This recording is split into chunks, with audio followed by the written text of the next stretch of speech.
Здравствуйте, друзья! В эфире Геоэнергетика Инфо. С вами Радайкин Максим. И я, Борис Марсукевич. Всем добрый день. 20 августа 1945 года было принято распоряжение номер 9987 о создании специального комитета при Государственном комитете обороны СССР и первого главного управления при Совете народных комиссаров СССР для руководства работами по атомному проекту. Борис Леонидович, такой вопрос. Вот дата, 20 августа 1945 года. Совсем недавно, еще пару недель назад, Соединенные Штаты отбомбились по Хиросиме и Нагасаки, попутно взорвав на полигоне третий боезаряд, и, собственно, на этом все. Куда-то торопились советские атомщики, о чем-то переживали. Почему так быстро после этого происшествия был учрежден этот спецкомитет? И, в принципе, до этого разве ничем подобным не занимались? Ну, давайте по порядку. Решение действительно было Государственного комитета обороны атомщикам. И так было чем заниматься. И на самом деле, что касается предварительных работ, их было и очень много. Но здесь решения принимали первые лица государства. И, в общем-то, достаточно быстро выяснилось, что принимали не зря, несмотря на то, что 3 атомных боезаряда были использованы, промышленность не останавливалась. От данных разведки они поступали достаточно регулярно. Из недр Манхэттенского проекта известно, что в 1946 году у Соединенных Штатов было уже 9 атомных зарядов общей мощностью 180 килотонн, то есть в среднем 20 килотонн каждая бомба. В 1947 году 13 атомных зарядов общей мощностью 260, в 1948 год 50 бомб, в 1949 год 170 бомб, ну и так далее. Процесс не останавливался. Связано это было с тем, что по окончании Второй мировой войны, так это называлось в Европе, Второй мировой война была и для Соединенных Штатов, Соединенные Штаты, как союзники Европы, разместили свои авиационные силы на множестве аэродромов Европы. Соответственно, подлетное время было минимальным даже для того уровня техники авиационной, которая на тот момент была. Не нужно было лететь через океан, все можно было сначала доставить бомбы, снарядить и отправить. О том, что американцы не остановятся ни перед чем, было достаточно очевидно. Хиросима и Нагасаки военного значения, в общем-то, не имели. И если полистать мемуары Трумэна, то цель была одна – показать дядюшке Джо, так называли Иосифа Виссарионовича Сталина, кто будет командовать планетой. И единственное, что удерживало от начала ядерных бомбардировок наших крупных городов, понятно, что вглубь территории не полетели бы, но обе наши столицы, Москва и Ленинград, вот они рядышком с западными границами, миллионы населения. Единственное, что удерживало от этих ударов, это то, что не выводились советские войска из стран, освобожденных от нацизма. И все командно-штабные игры, что в Соединенных Штатах, что в Англии, показывали, что какое бы количество ядерных ударов не произошло, не было бы нанесено. Через 2 недели советские войска все равно стояли бы на берегу Ла-Манша и на берегу Гибралтарского пролива. Так что время было жесткое, а на самом деле... Действительно, 20 августа 1945 года, сегодня у нас 20 августа 2025 года, 80 лет нашему атомному проекту. Ни для кого секретом не является, что вышел он, конечно, из солдатской шинели, хотя при этом те, кто вошел в этот атомный проект, кто его стал развивать, были одеты в профессорские мантии, в академические шапочки. То есть наука у нас была, собственно говоря, уже к этому готова. Оставалось только добавить государственную мощь ко всему происходящему, и все вставало на свои места.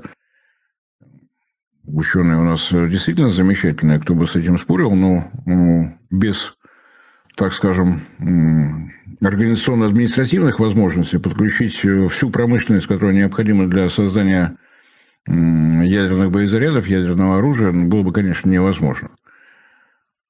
Состав достаточно маленький.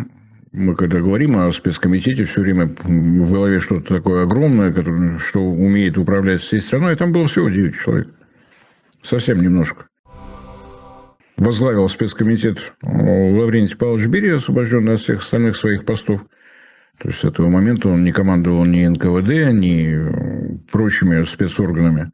От партии за этим присматривал Георгий Максимилианович Маленков, научный руководитель, разумеется, более чем известный нам Игорь Васильевич Курчатов.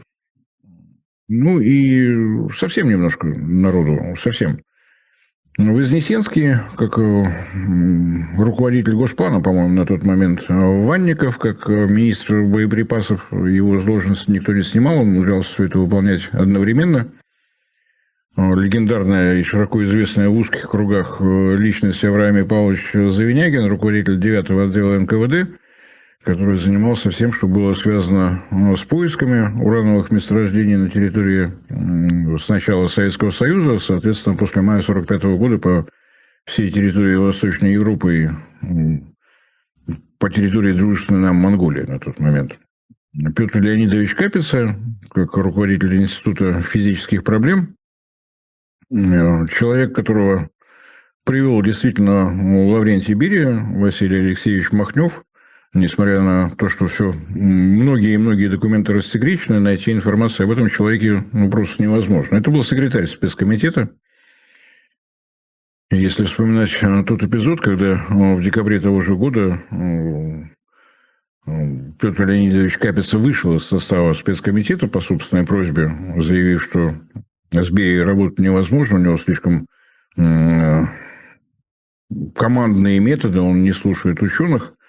На самом деле, мое отношение к Капице за этот его поступок, отказ от участия в создании ядерного щита, наверное, отличается от многих и многих. Тем не менее, те замечания, которые он делал, они были такое впечатление, что учтены заранее. Да, Лаврентий Берия не был атомным физиком, он действительно в этом ничего не понимал. Но у него были 3 своеобразных фильтра. Борис Поздняков, секретарь научно-технического совета, была вот такая должность. Он присутствовал на всех заседаниях, он действительно был специалистом. И все инициативы, которые исходили от ученых, шли не напрямую к Берии, а вот через такой своеобразный фильтр. Но Поздняков умел докладывать структурно. Есть запрос от такой группы, есть от такой, и вот надо что-то с этим делать. Махнев отвечал за... Это был еще один фильтр, касавшийся, так скажем, возможностей административных. Нужно было решать, в каких областях какие объекты размещать. Вот это все тоже было на нем.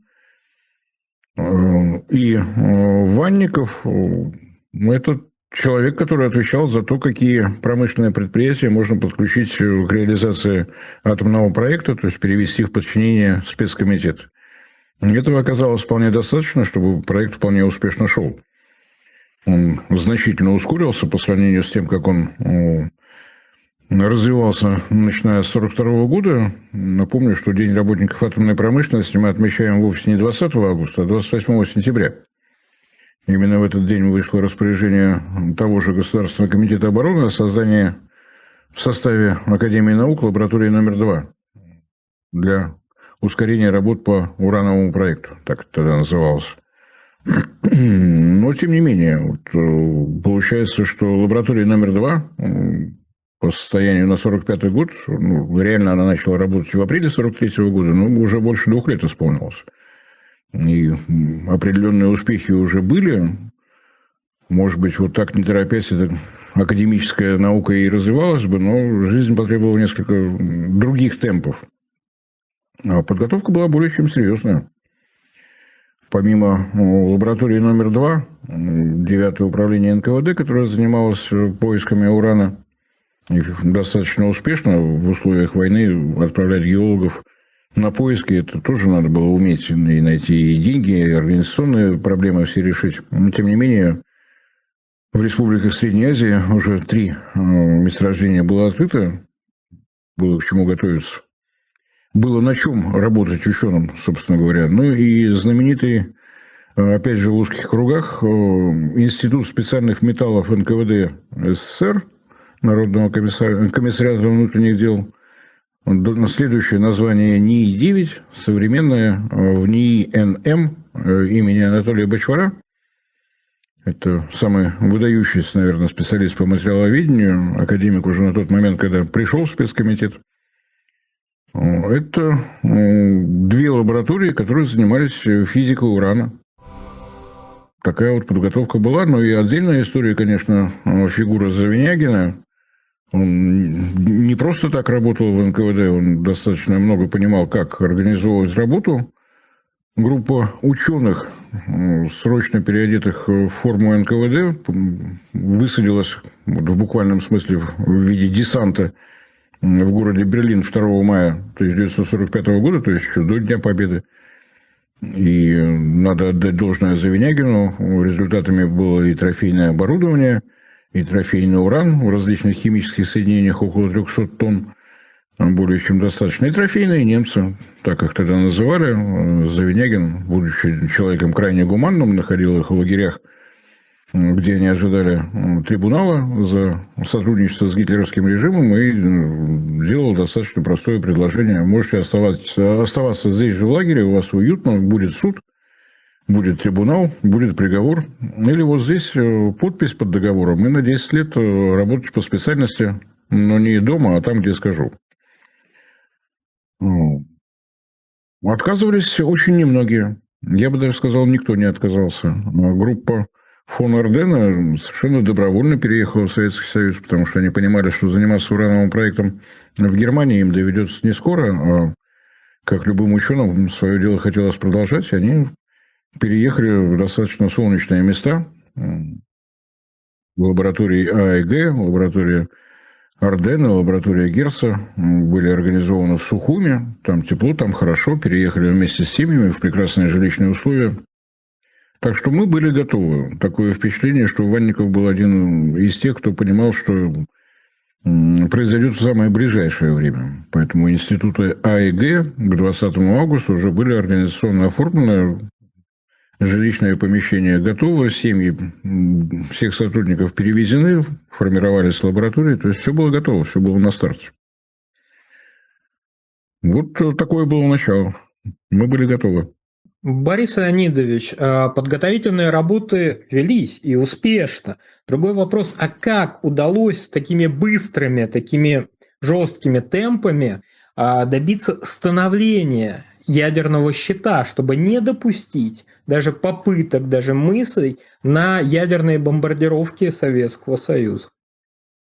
Ну, вряд ли в одной передаче мы уложим все. Давайте попробуем такую хронологический дайджест по основным событиям, которые происходили, которые определяли лицо атомного проекта тогда и сейчас. Напомню, что практически сразу после создания спецкомитета все специалисты, которых собрал Курчатов в лаборатории номер 2,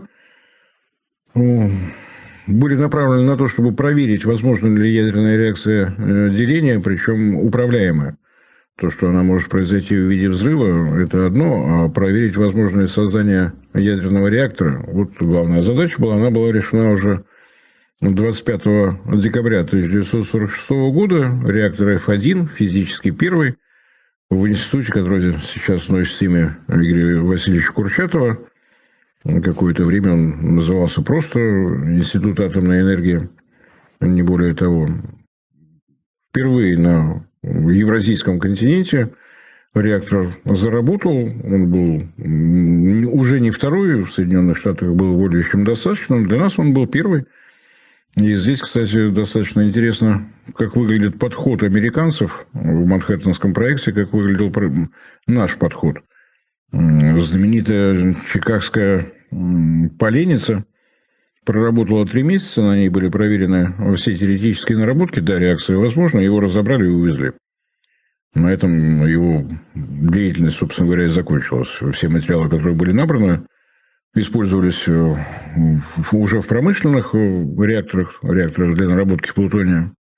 А реактор F1 проработал более 40 лет, он был в лаборатории, на нем проводилось невероятное количество экспериментов, причем не только материаловедческих, как себя ведет тот или иной сплав под плотным потоком нейтронов и так далее, и так далее. Там проводились достаточно серьезные исследовательские работы по материалам, которые должны защищать от радиации, первые работы по медицине и так далее, и так далее. При этом, когда его конструировали, рассчитывали, что если он проработает 5 лет, ну и хорошо, проработал полвека. Вот немножко разный подход.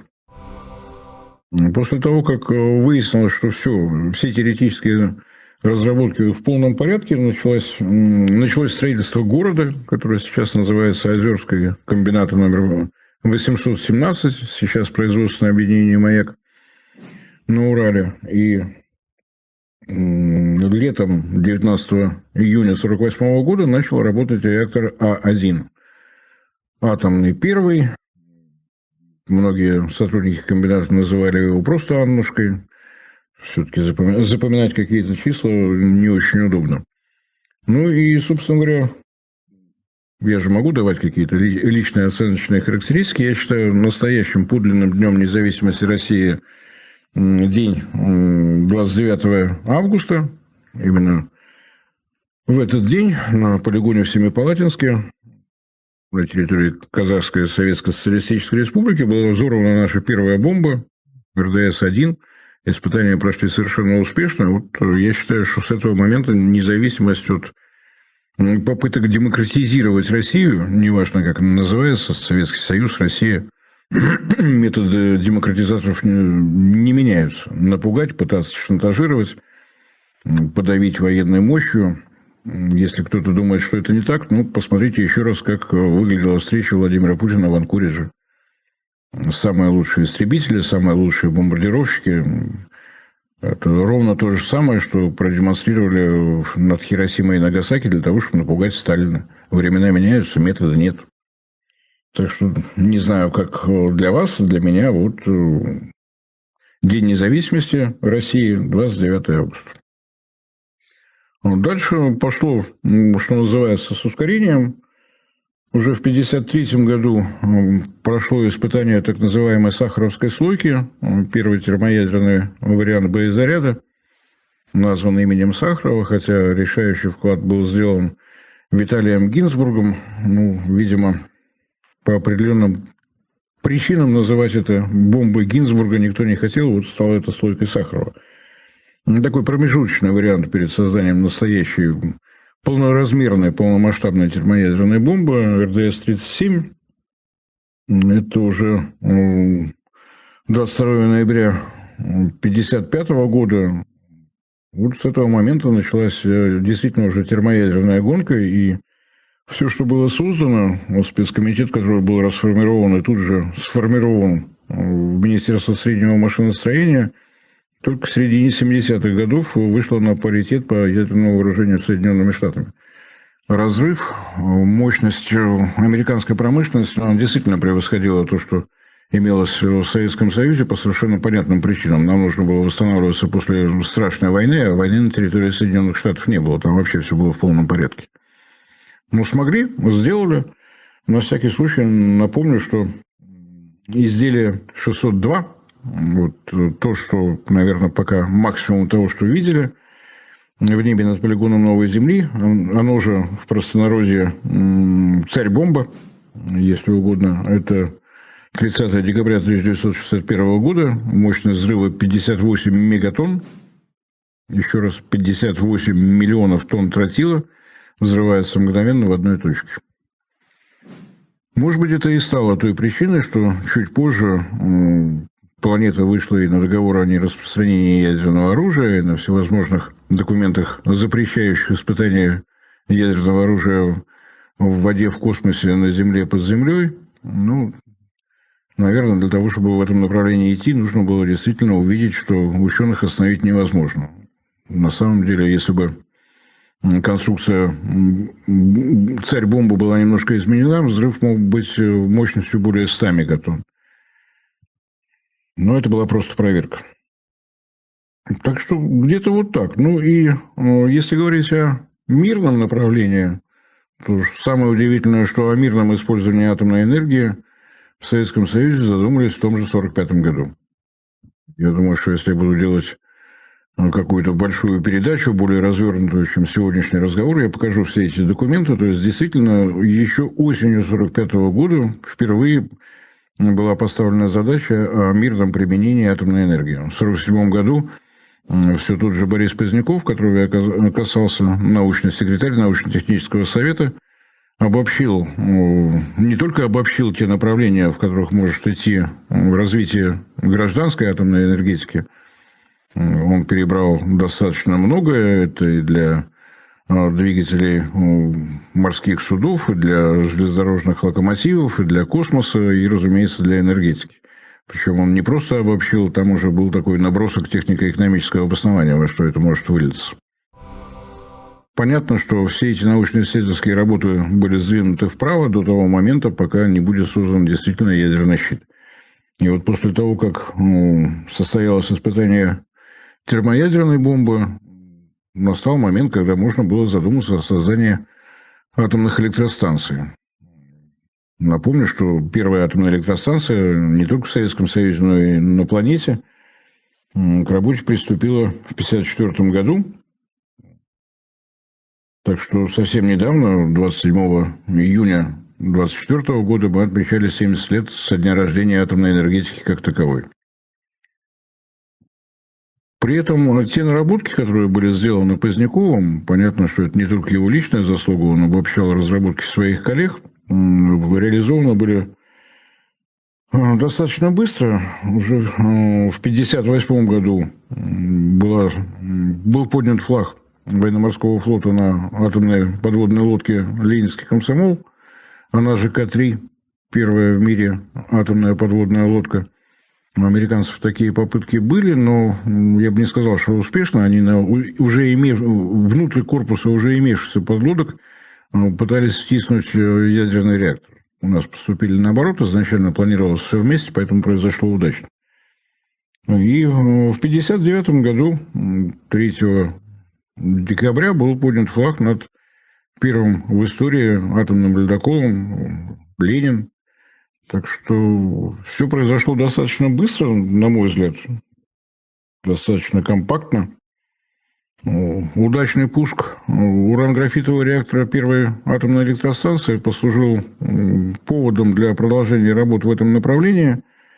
Под руководством того же академика Долежаля развивались новые проекты, более мощные, АМБ-100, АМБ-200, атом мирный большой 100 мегаватт и атом мирный большой 200 мегаватт. Друг за другом они были запущены на Белоярской атомной электростанции в 1964-1967 годах.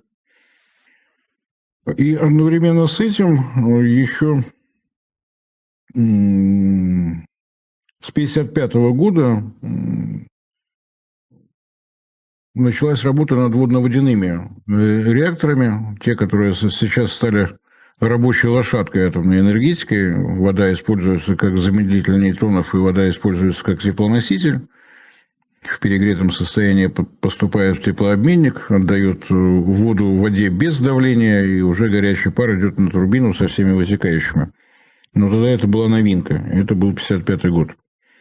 До реализации первого реактора водно-водяного ВВР-210, простите, так он, первый, маленький, работать он начал на Нововоронежской атомной электростанции. Вообще, Воронежская атомная электростанция удивительна и замечательна тем, что все первые экземпляры реакторов все больше и большей мощности начинали работать именно там. Если посмотреть, как выглядят ее блоки, там есть все. ВВР-210, конечно, он уже остановлен, ВВР-440, ВВР-1000, и даже наш новый флагманский проект ВВР-1200, первый реактор заработал тоже в составе Нововоронежской атомной электростанции. То есть такая вот исследовательская площадка, если угодно. По этой линейке ВВР-440 двигались достаточно быстро. До конца 60-х годов работами в этом направлении научным руководителем был Фейнберг, извините. С 70-го года все работы были переведены в ВКБ «Гидропресс». Василий Васильевич Сокольников, такая легендарная личность нашей энергетики, он не только их конструировал, он и отвечал за работу на месте. Напомню, что ВВР-440 работают в Европе, не только в Восточной, но и в Западной. Первый проект Западной Европы атомная электростанция Ловииса в Финляндии. А сейчас вот начинается строительство, надеюсь, все надеемся, что уже в этом году стартует первый бетон в Венгрии на атомной электростанции ПАКШ-2. Сейчас там работают все те же ВВР-440. Отдельное направление реакторы на быстрых нейтронах тоже развивались, начиная с 50-х. Первый реактор БР-2 в Обнинске в физико-энергетическом институте начал работать в 1952 году, в 1954 году. Никто не обратил внимания, что я, когда говорю о новых типах реакторов, все время называю один и тот же год, 1954. Реактор на быстрых нейтронах, 1954 год, Обнинск. Реактор ВВР, начало разработок, 1954 год. Впервые установлен как раз на Ленинском комсомоле. Уран-графитовый реактор в составе первой атомной электростанции, 1954 год, тоже Обнинск. Отдельная история. От разведки были получены сведения о том, что американцы занялись разработкой реакторов для атомных подводных лодок. И вот, не знаю, сейчас такие решения принимает кто-нибудь или нет. По распоряжению Курчатова в Обнинск была доставлена ровно одна турбина. И каждая новая модель реактора подключалась к этой турбине для того, чтобы продемонстрировать свои возможности. Водно-водяной реактор, раз он водяной, он ушел под воду. Судьба у него такая, видимо. Уран-графитовый оказался слишком массивен и слишком тяжел для атомной подводной лодки. Было принято совершенно, на мой взгляд, разумное решение. Вот реактор, вот турбина. Но это же уже почти готовая атомная электростанция. Напомню, что мощность первой атомной электростанции 5 мегаватт. В принципе, это та мощность, которая должна была приходить на гребные винты подлодки. Но он оказался крупноват, поэтому он стал первой атомной электростанцией. Линейка уран-графитовых реакторов была доведена до ВВР-1000, и на этом закончилась, потому что именно была доведена до уровня РБМК-1000, реактор большой мощности канальный. К сожалению, дальнейшего развития не получил. События, думаю, известны всем. 26 апреля 1986 года реактор РБМК-1000 в составе Чернобыльской атомной электростанции, крупнейшая ядерная катастрофа в мирной отрасли за время существования атомной энергетики, поставила, к сожалению, крест на этом. Хотя в составе Игналинской атомной электростанции на территории Литовской ССР строились реакторы РБМК-1500. Но на эту мощность они не вышли, потому что после анализа причин аварии было разработано огромное количество новых дополнительных систем безопасности. И физически вот все то, что должно было быть активной зоной реактора, превратилось в новые системы безопасности. То, что литовские власти решили остановить, к сожалению, это так. Мне эта линейка очень нравится. Основная причина то, что в отличие от водно-водяных реакторов для смены топлива остановка реактора не требуется. Разгрузочно-погрузочная машина в определенной последовательности извлекает топливные стержни, переставляет их на новые места, ставит новые, и все это происходит одновременно. Одно из побочных действий, что такое реактор РБМК? Если у вас в избе топится русская печь, вам тепло. От того, что вы поставите чайник, вам холоднее не станет. А чайник вскипит. Реакторы РБМК в настоящее время достаточно активно, я бы даже сказал, успешно используются для наработки изотопов. Если смотреть на результаты, достигнутые на Ленинградской атомной электростанции, именно там впервые все это было начато. В настоящее время прибыль от производства и, разумеется, реализации изотопов радиоактивных сравнялась с той прибылью, которую получает Ленинградская атомная электростанция как атомная электростанция. Но, к сожалению, разработка таких реакторов завершена. Все, что работает, по окончании срока эксплуатации будет выводиться. Обидно. Отдельное направление реакторов на быстрых нейтронах. Первый из них начал работать в 1972 году в городе Шевченко, нынешнем Октау, на Каспийском море в Казахстане. Остановлен досрочно в 1999 году. Такое решение было принято руководством Казахстана. Не оспариваю, но если пообщаться с физиками, которые там работали, они не секретные, они достаточно контактные. Они уверяют, что реактор мог работать еще лет 30 совершенно безоблачно. Потому что все те недоработки, которые выявлялись по ходу эксплуатации, вполне успешно исправлялись, модернизировались, и последние 7-8 лет там не было ни одной аварии, связанной с утечками натрия. Все это было аккуратно сделано, но вот, к сожалению, такое решение. Тем не менее, в 1972 году состоялся физический пуск реактора на быстрых нейтронах БН-350, быстрый натриевый 350 мегаватт в составе Белоярской атомной электростанции. Что касается БН-800, то он, конечно, значительно позже. Начали его строить в 1986 году, остановились для того, чтобы оценить, не будет ли таких же последствий, как в Чернобыле. Разобрались, что нет, уран-графитовый реактор и реактор на быстрых нейтронах – это разные реакторы. С безопасностью здесь все в порядке, начали строить, но в это время закончился Советский Союз, перестали строить, ну и так далее. То есть, поэтому БН-800, значит, был в 1981 году, а введен в эксплуатацию только в 2014.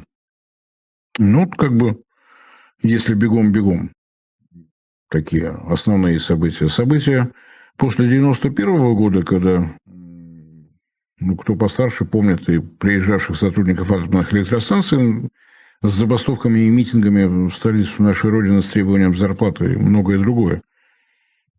То, что переживала Россия, переживал и, собственно говоря, Росатом. На тот момент это было Министерство атомной промышленности, руководил им, на мой взгляд, более чем заслуженный человек Виктор Никитович Михайлов.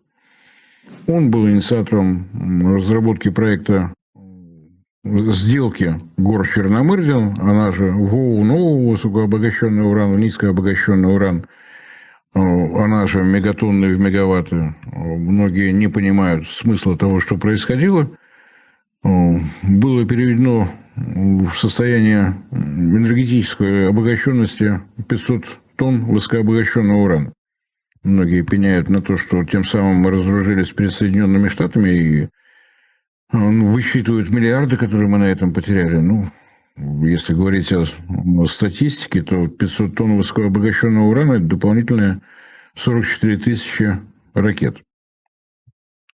Любители поиграть в войну, представьте себе, что Советский Союз решил бы использовать весь этот высокообогащенный уран, и мы бы строили еще 44 тысячи ракет.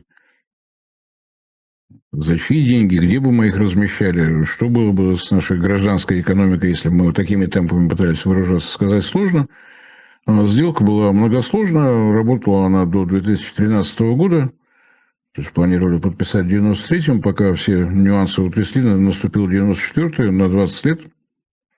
Изначальная стоимость, изначальная сумма денег, которая должна была прийти в нашу атомную промышленность, составляла 12 миллиардов. Когда посчитали итоги, выяснилось, что 18 миллиардов получилось. Бывает и так иногда. Ну и побочный эффект. Соединенные Штаты до сих пор так и не овладели технологией обогащения урана по содержанию в делящегося урана изотопа 235 по настоящее время. Мелочь, конечно, но тем не менее. Еще один элемент, который помог пройти вот эти 90-е годы, выручил Росатом, это подписанный в 1997 году договор с Китайской Народной Республикой о строительстве 2 блоков в составе атомной электростанции Тяньвань. Каким образом мы сумели это сделать вовремя, для меня до сих пор загадка. Китайские специалисты, надо отдать им должное, были крайне терпеливы.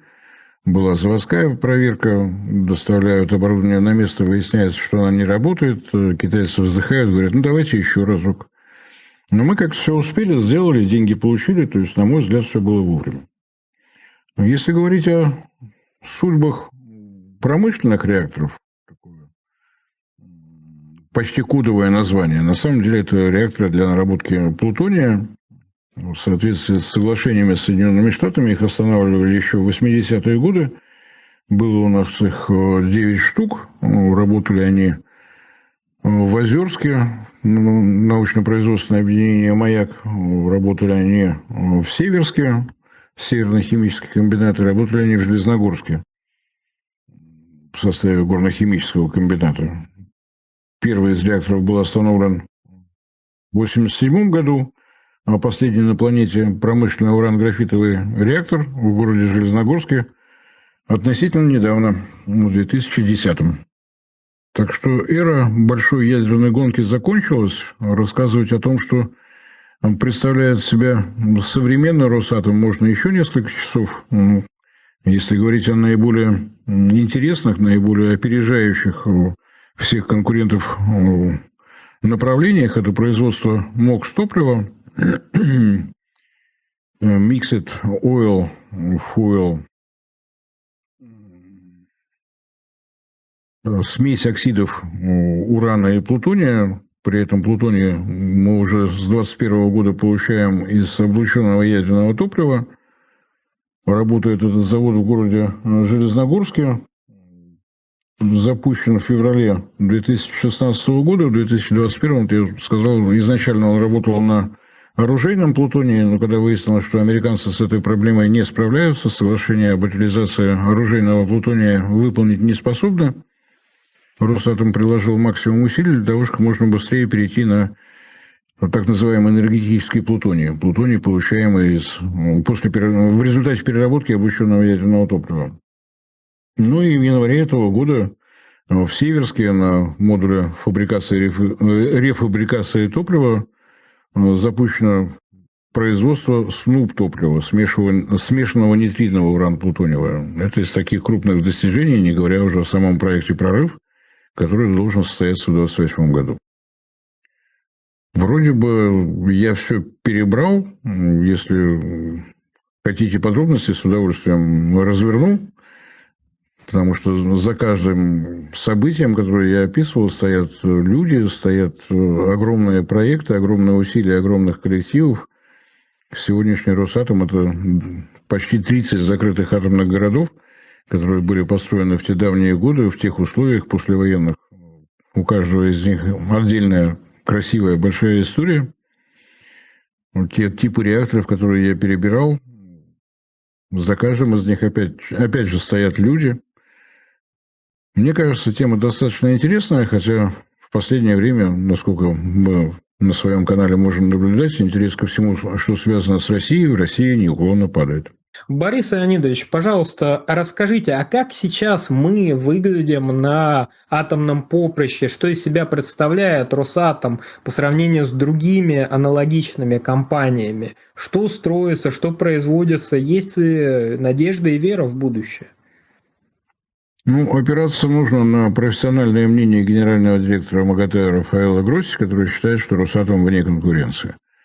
Если говорить о строящихся блоках за рубежом 21, именно атомные энергоблоки, атомщики не считают в атомных электростанциях в блоках. В России сейчас строится 5 атомных энергоблоков, по этому показателю нас обгоняет только Китай, но у Китая все строительство внутри страны, зарубежных проектов у него нет.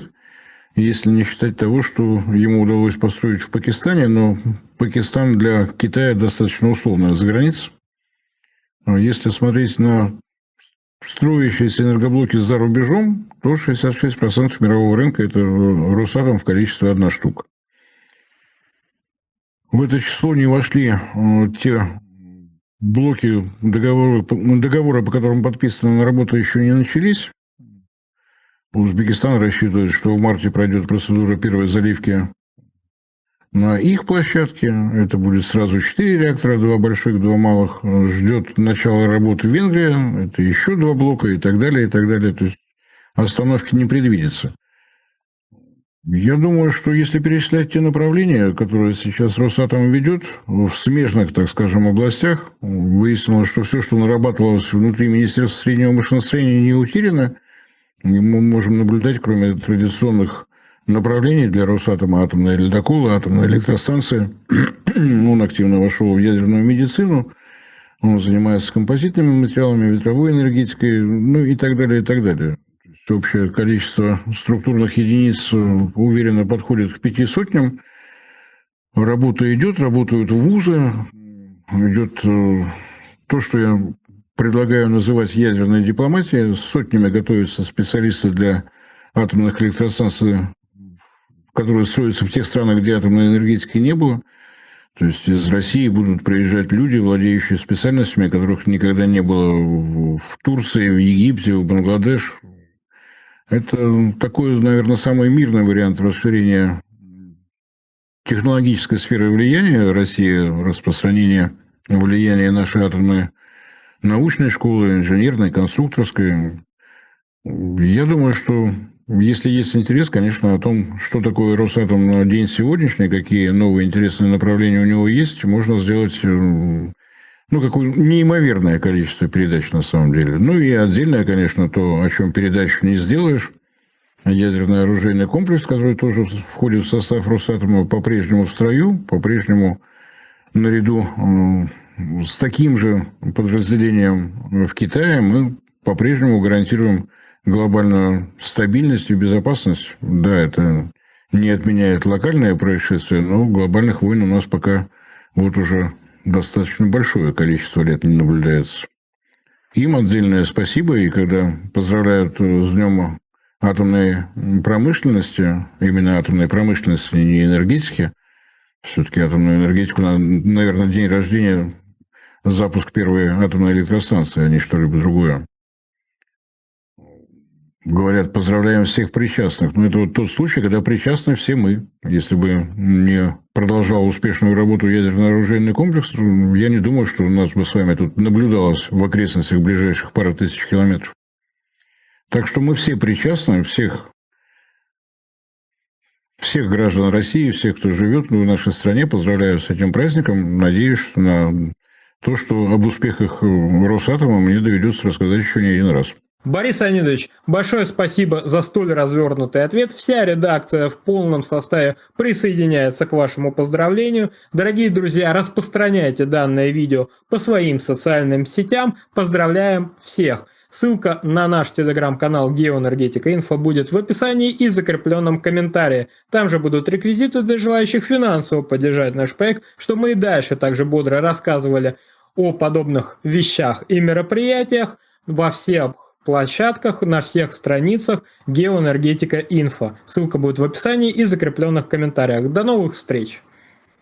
Жду ваши комментарии. Надеюсь, что вы тоже вслед за нами поздравите работников Росатома. И надеюсь на то, что будут какие-то пожелания о тех темах, которые можно было бы более подробно развернуть в ближайшее время. Всем всего доброго.